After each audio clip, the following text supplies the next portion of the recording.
Pernahkah kalian mendengar suara ombak, suara sonic boom dari pesawat jet, atau suara gitar? Itu semua merupakan suatu bentuk dari gelombang bunyi.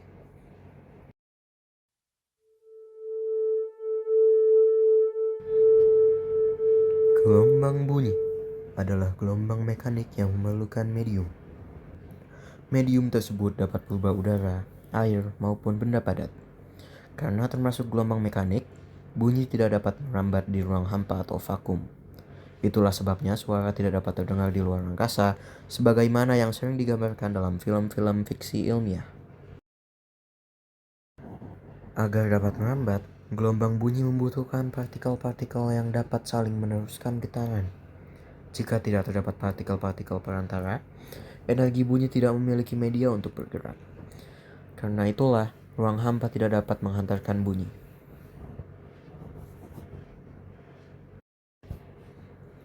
Gelombang bunyi termasuk ke dalam gelombang longitudinal. Pada gelombang longitudinal, arah getaran partikel sejajar dengan arah rambat gelombang. Ketika sumber bunyi bergetar, partikel udara mengalami rapatan dan renggangan secara berulang kali.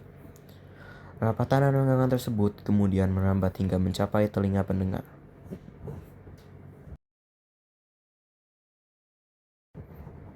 Salah satu karakteristik terpenting dari bunyi adalah frekuensi. Frekuensi menunjukkan jumlah getaran yang terjadi setiap detik. Satuan frekuensi adalah hertz atau Hz.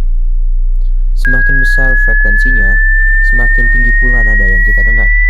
Sebaliknya, semakin kecil frekuensi akan menghasilkan nada yang lebih rendah. Sebagai contoh, lihatlah gitar ini. Senar yang menghasilkan nada rendah memiliki frekuensi yang lebih kecil. Sedangkan senar yang menghasilkan nada tinggi memiliki frekuensi yang jauh lebih besar.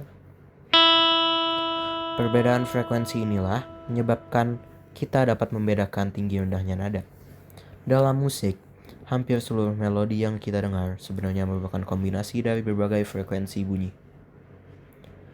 Meski terdengar sederhana, prinsip fisika yang bekerja di baliknya cukup menarik dan kompleks.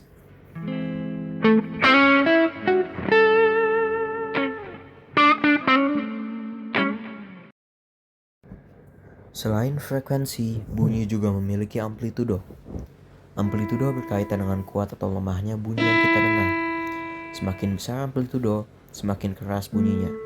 Sedangkan amplitudo yang lebih kecil akan menghasilkan bunyi yang lebih pelan.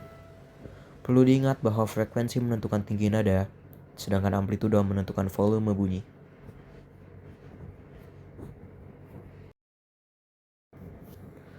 Contoh soal. Sebuah gelombang bunyi memiliki frekuensi sebesar 400 Hz dan panjang gelombang 0,85 meter. Tentukan cepat rambat bunyi tersebut. Dengan menggunakan rumus tersebut, V sama dengan 400 dikalikan 0,85. Hasilnya adalah 340 meter per sekon. Jadi, cepat rambat bunyi tersebut adalah 340 meter per sekon.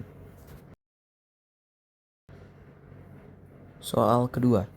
Sebuah bunyi memiliki cepat rambat 340 meter per sekon dengan frekuensi 170 Hz. Berapakah panjang gelombangnya? Gunakan rumus, lalu substitusi 340 sampai dengan 170 dikali lambda. Lambda sama dengan 340 dibagi 170. Lambda sama dengan 2 meter. Panjang gelombang tersebut adalah 2 meter. Soal ketiga. Suatu gelombang bunyi merambat dengan cepat rambat 340 meter per sekon dan memiliki panjang gelombang 0,85 meter. Berapakah frekuensinya? Gunakan rumus. Maka F sama dengan V per lambda. F sama dengan 340 dibagi 0,85 dan F sama dengan 400 Hz. Didapati frekuensi bunyi tersebut adalah 400 Hz.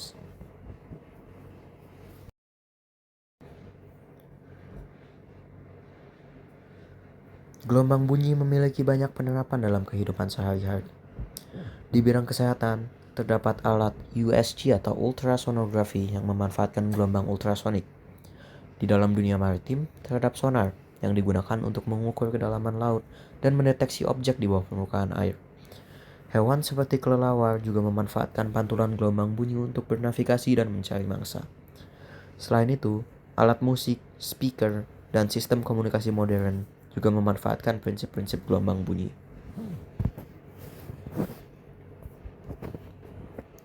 Sebagai kesimpulan, gelombang bunyi adalah gelombang mekanik longitudinal yang memerlukan medium untuk merambat. Bunyi memiliki berbagai karakteristik seperti frekuensi, amplitudo, panjang gelombang, dan cepat rambat.